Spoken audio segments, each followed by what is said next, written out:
is how do we, as you would call it, do the inner engineering so that human beings can be more aligned to what I think well-being can be associated with, which is social justice.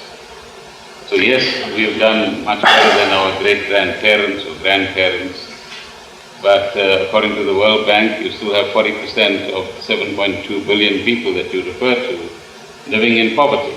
Definitely. And one of their missions is to lift that 40% out of what they would call absolute poverty, which I'm sure is an ambition that you would share as well. Definitely. One aspect of my UN engagement is to look at how yoga could assist this sustainable development goals for 2030. Now, it is not that there is no disparity, there is serious disparity, it has to be addressed. But how is the question? If we talk about redistribution of wealth, this will lead to total chaos once again. We have taken to market economy not because we think it's the best thing, but it is the only lousy thing that's worked for us till now. It's quite a lousy thing if you ask me, but it's the only thing that's worked, unfortunately. So what is working, we should never abandon. We must see how to make it work little better for everybody. It is a subtle arrangement of things because right now in India it keeps happening. We are right now a market economy with a socialist hangover in our minds. When somebody does too well, everybody says, oh, this is not right, look at him, how he's making money.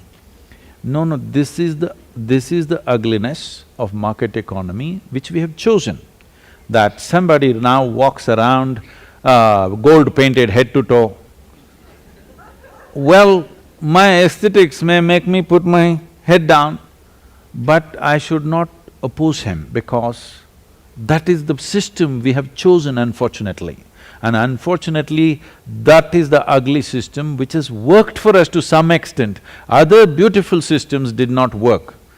It did not work because human beings were not ready for it. System may be great, you need yogis running the world.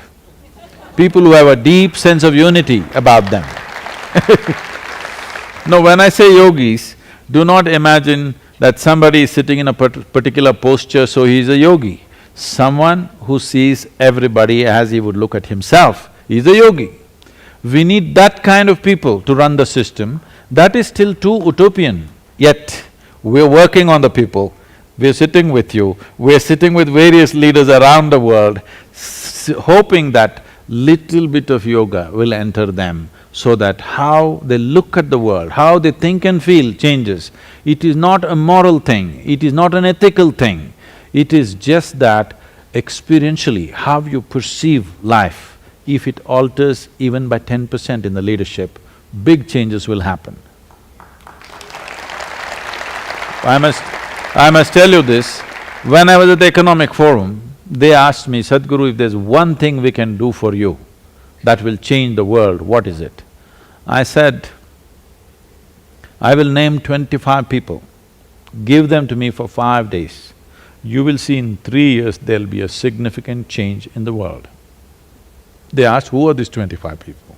I named the 25 heads of major nations on the planet, which amount to nearly 90% of the world's economy, okay? These 25 leaders, if they think little differently, everything would change.